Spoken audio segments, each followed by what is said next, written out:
Hiya. Been a while, hasn't it? My apologies. Anyway, about a week ago, a lady commented on one of my videos asking me to demonstrate step by step how to make Ben Beginner Bear by Funky Friends Factory. Here is the last one that I made. All in black, so you can't really see the details much, but it has a nice square flat front for personalisation. Still has good foot pads. Personalisation can go up to 3 inches on that one. The arms are not in one unit, so they're like sewn into the seams.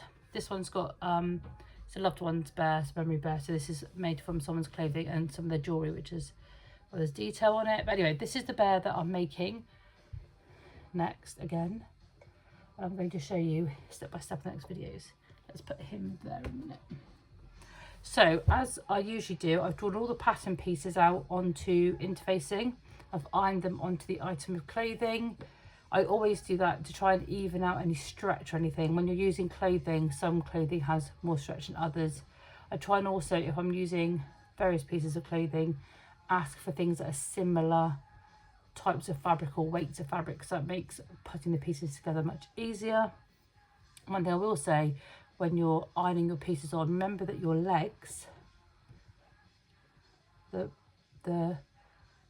if you're top to bottom of fabric, top to bottom of foot, sometimes people iron it that way, and then when you sew it onto the body, like this will be sewn on there and come out this side, all the pile of the fabric, especially if it's got any fur or anything to it, will all be in the same direction, and also that stops it from being, the twist of the fabric and stuff can happen when you're stuffing it.